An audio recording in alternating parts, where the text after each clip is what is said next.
Well, good morning, everyone. I have to tell you, standing here this morning is a pretty nerve-wracking experience for a number of reasons. One, I've just looked at the delegate list, and it's absolutely evident that there are many more qualified people on the delegate list than I to talk about good things in the world of sort of entrepreneurship.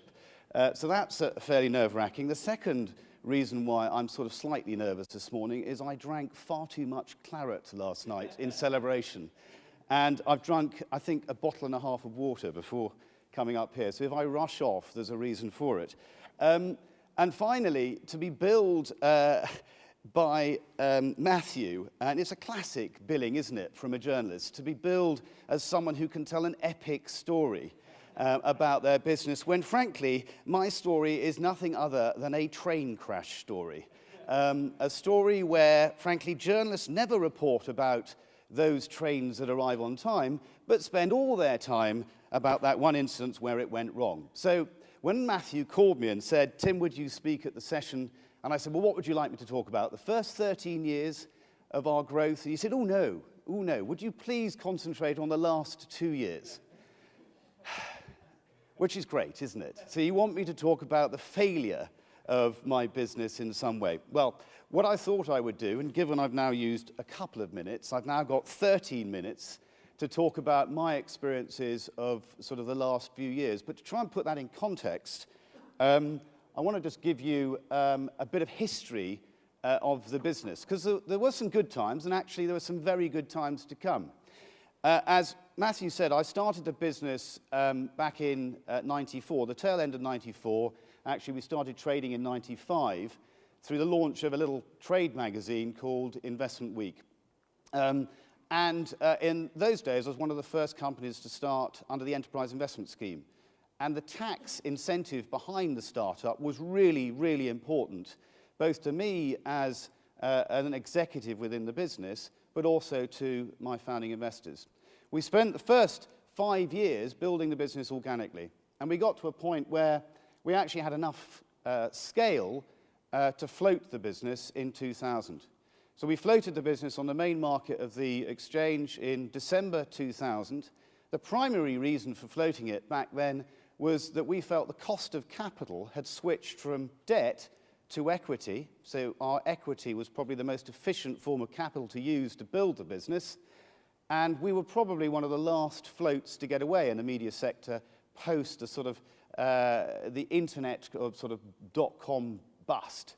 So our timing was pretty spectacular for my founding investors, who generated a return of 120 times their original money tax-free, but also we generated a substantial return for a private equity investor who we bought in midway through 2000 because they actually folded in one of the businesses they owned into our structure. We spent the next 5 to 6 years building the business both organically but also through acquisition. So we floated the business at 75 million. We spent 90 million in public markets, buying businesses in new but related markets to the one that we had. And that, frankly, those acquisitions were principally funded through a mixture of debt and equity finance, but it was a rough 50-50 split through the business.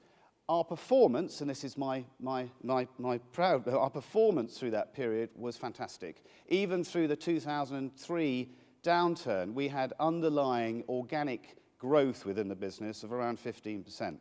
So the acquisitions added to the value of the business. And the business became one of the UK's leading business information providers. What we do is we deliver very focused content to defined business markets, but we don't just rely on print being the primary source in the way in which we deliver that content. Our business is a platform-neutral business. Print is part of what we do, but we also have a pretty substantial conference business where we run over 600 events in around 35 countries in the markets we serve, but also a growing and vibrant online business, both through mobile delivery of our content, but also onto the desktop. And subscriptions form quite an important part of our mix. In 2006, having built a reasonable business, I became frustrated on 2 counts.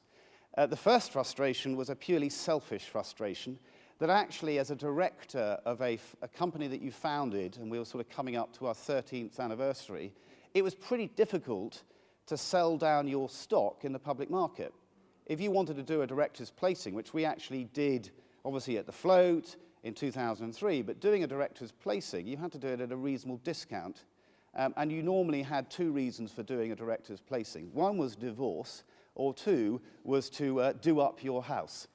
Now, I can assure you I had to do up my house, but I was lucky enough not to go through a painful divorce. But it was tough to sell your equity. So the first motivation in 2006 for me was to try and find a way in which I could exit the business, but still retain some form of ownership in the business and run with a new wave through sort of a new plan and a new environment.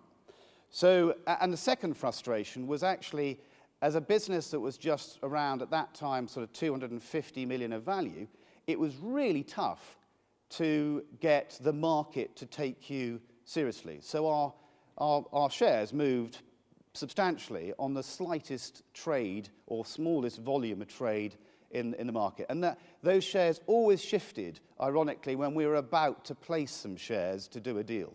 And it clearly had an impact on the sort of accretion that we would get if we had to then place those shares at a discount to where we were negotiating.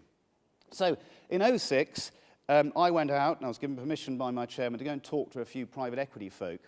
And of course, I wanted to persuade the private equity folk to back the management on a big buy and build because there was a huge amount of opportunity and consolidation in our market. And I was lucky enough to get Apax to back the business, and we took the business private in December 2006, valuing the company at 275 million. And I think the good point there is that whilst we'd 120 times our founding investors' money, we had also then 3 times our shareholders, institutional shareholders' money at that point from those guys who backed our largest rights issue transaction, the Risk Waters acquisition, which we did in 2003. So we had a very good return for our investors. We also sold the business at 14.6 times EBITDA in 2006. Now, most of my shareholders were happy, apart from Standard Life. And I remember Mark Nisnick and Harry Nimmo ringing me up and saying, "Tim, you're stealing the company. How dare you take it off the market at only a 35% premium? You're stealing it." And I remember saying to Harry, "It's a bit of a clue, isn't it, that I'm selling 70% of my stock, and I'm actually selling everything other than the premium, that I think the price is fair." But those are institutional investors. They sort of fly in different directions, don't they? So we took the business private in December 2006. Remember, this is the sort of most buoyant time in the credit markets, and we had lined up a number of acquisitions that we wanted to make, and we set forth pretty quickly with Apax to make those acquisitions. We acquired a business, actually, I started my career in at VNU. We acquired a pensions publishing business, all with debt, and then the American lawyer in the middle part of 2007. So in 7 months, we'd spent around $720 million in acquisitions, doubling the size of the business. So I'll come on to the debt equity swap in a second, and I'm glad to say that the painful bit now is only down to 5 minutes.